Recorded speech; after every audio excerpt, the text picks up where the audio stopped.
My relationship with Jamie started as an employee at Peninsula College. I worked with her on minor stuff in emergency management while she was working in the sheriff's office. And it slowly built. She brought up the fact that they were starting an HSEM program through the Center of Excellence in Pierce in collaboration with Peninsula College. And so I enrolled in that program. Jamie was instrumental in seeing me through that program. She actually allowed me to intern with her, and that grew into an even stronger relationship. She was constantly motivating me and pushing me through to complete the program and follow whatever goals I had ahead of me. Since then, I have graduated with my bachelor's in business, and I'm just beginning my bachelor's in business, and now I'm working on my master's in business administration. So she was a great help, just again motivating me, mentoring me. She, as it was recently stated, she was the glue that held different programs, different agencies, different communities together, and so she will certainly be missed. Whether you're in school or in a professional career path, there's always a need for those skilled trades, and through the Center of Excellence, allowing the possibility of multiple programs, so the EMT course, the cybersecurity courses, the criminal justice program, the HSEM program, those allow for enhancing communities. Those are highly skilled and trained professions that we need as a society. When there is a lack of students in those programs, it makes it difficult to sustain those programs, obviously. So with the collaboration through the Center of Excellence, it allows that program to expand by reaching out to the different programs, different institutions around Washington State and beyond, and building on those programs, building on those communities. So having that student involvement and that engagement, as well as the community and institution engagement, it builds a cohesive plan to help bring our communities forward and help them progress. On the Olympic Peninsula, we live quite near the Cascadia subduction zone. Having skilled individuals that are aware of what all surrounds the response and the preparedness, the mitigation for a giant disaster such as the great earthquake that we potentially could have at any moment. Having individuals that know what to do, know how to prepare for, know how to respond to, those are going to be essential skills, and Jamie was instrumental in building that. Prior to, I'm fairly certain that the response plan for such a thing would be catastrophic, and with Jamie's help, we have a better understanding of the threat or the emergency that could be in front of us. We also have a better response plan. She brought in the National Guard, I believe, to help with preparedness, to help with anything that we might need to understand what we're going to be looking for in regards to response. And so having that student engagement, having those individuals understand what it's going to take to combat and respond to this crisis that we potentially could see is going to be paramount. There's no question about that.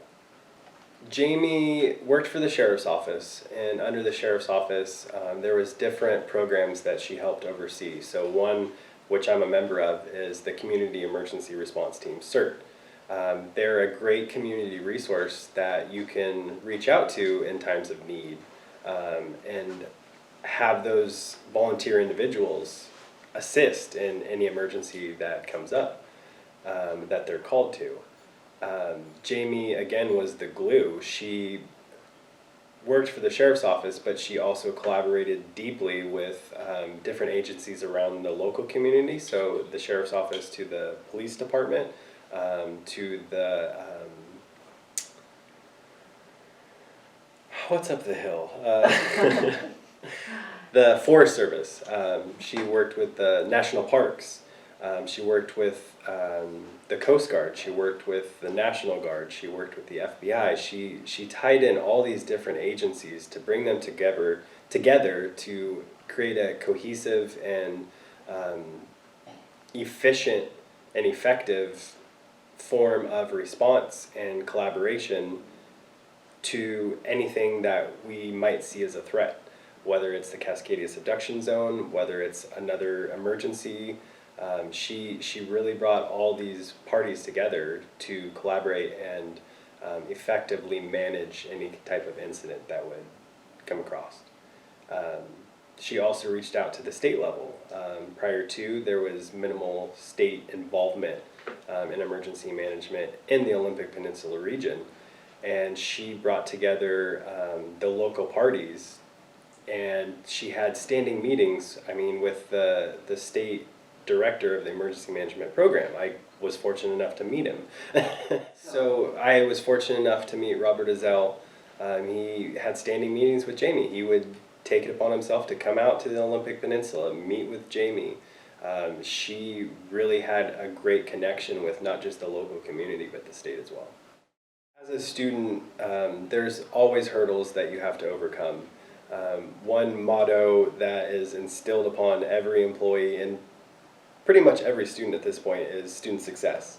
We want you to succeed. So having a scholarship for any type of skilled trade, but specifically for the HSEM program in Jamye Wisecup's name, allows them to have the funds to attend college, to have the resource available to them to do pretty much anything they need to do, whether it's pay their bills, pay their rent, having electricity, having internet. Those are all crucial components. Food, lodging, everything.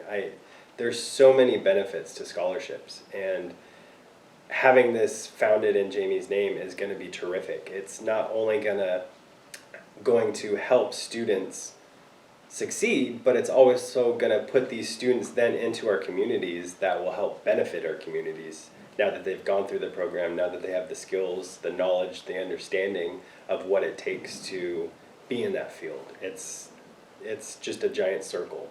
In emergency management, there's a lot of preparing. There's a lot of office work, but there's also a lot of collaboration.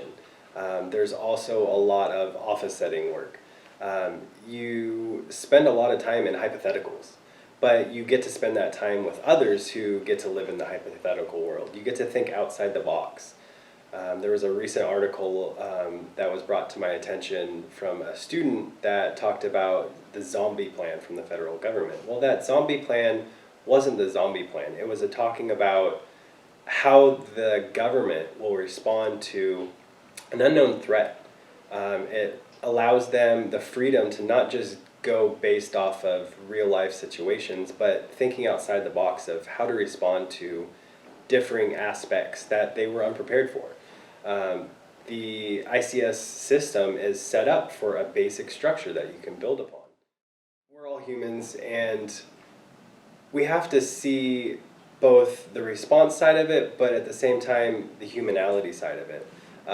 There's a lot of growth that can be done, not just personally, but professionally.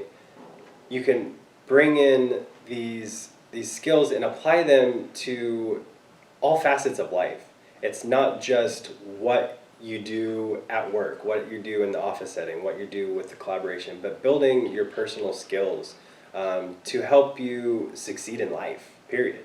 As a student, you're taught to critically think, and the HSEM program is just that. You're looking at these situations and how to respond to them, thinking about different aspects. So critical thinking is a huge part in personal growth that you can gain great levels of mastery in.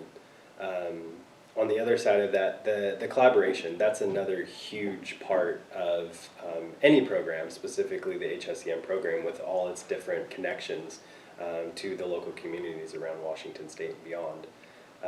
The collaboration allows everyone to get together and share ideas. Sharing is a huge part of any type of growth.